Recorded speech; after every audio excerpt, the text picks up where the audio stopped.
Thank you, Mr. Chairman. I yield myself such time as I may consume. The gentleman is recognized. Mr. Chairman, as legislators, we meet once again to address the wide range of important national security issues undertaken by the Departments of Defense and Energy. We all take our legislative responsibilities very seriously. This is especially true during the time of war, and it's always true of my good friend and colleague, Armed Services Committee Chairman Ike Skelton. I would be remiss, Mr. Chairman, without saying a word about the outgoing ranking member, John McKeon. I know we all agree that this committee, this Congress, and the 23rd District of New York will all miss the leadership of John McKeon. I look forward to speaking more about John later in our debate. As a result of Chairman Skelton's tireless efforts to put forward this bill, our committee reported out the National Defense Authorization Act for Fiscal Year 2010 last Wednesday. The vote was unanimous, 61-0. Consistent with the long-standing bipartisan practice of the Armed Services Committee, this bill reflects our committee's continued strong support for the brave men and women of the United States Armed Forces.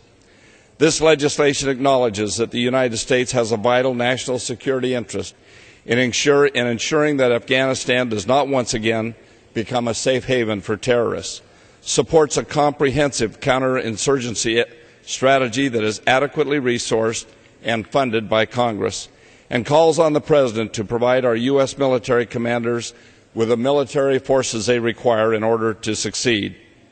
In Iraq, the committee ensures that Congress will support the President's plan to redeploy combat forces while providing our commanders on the ground the flexibility to hold hard-fought security gains and ensure the safety of our forces.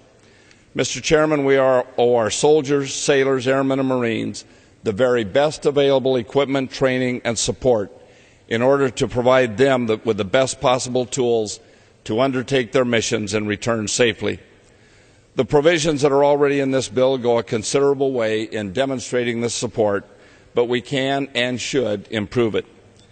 Congress, and particularly the Armed Services Committees in both chambers, has the unmistakable obligation to ensure that the Department of Defense develops and deploys defensive capabilities that protect the American people, our forward deployed forces, and our allies. This includes promising programs in the areas of missile defense. In a year where Iran and North Korea have demonstrated the capability and intent to pursue long-range ballistic missiles and nuclear weapons programs, elements of a genuine national security threat, this bill endorsed reductions to capabilities that would provide a comprehensive missile defense system to protect the U.S. homeland, our forward deployed troops, and our allies.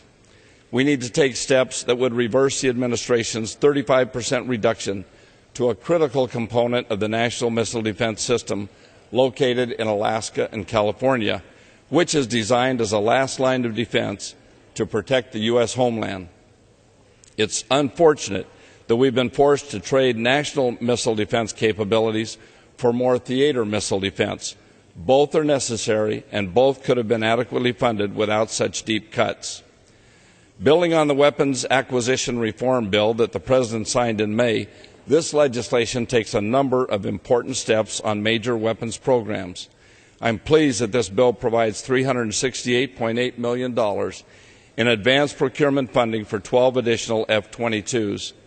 Keeping the F-22 production line open is not only necessary to meet military requirements, but also sustains a critical sector of the defense industrial base and provides over 95,000 direct and indirect jobs at a time when our economy is struggling through recession. As a nation, we owe more than our gratitude to the brave men and women in uniform and their families, past and present, for the sacrifices they make to protect our freedom.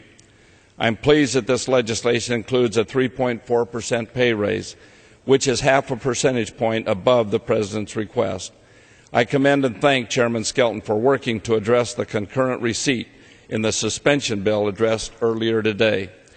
However, I remain concerned that we were not able to fund payments to military surviving spouses by repealing the widow's tax and allowing access to TRICARE for Guard and Reserve members who receive early retirement.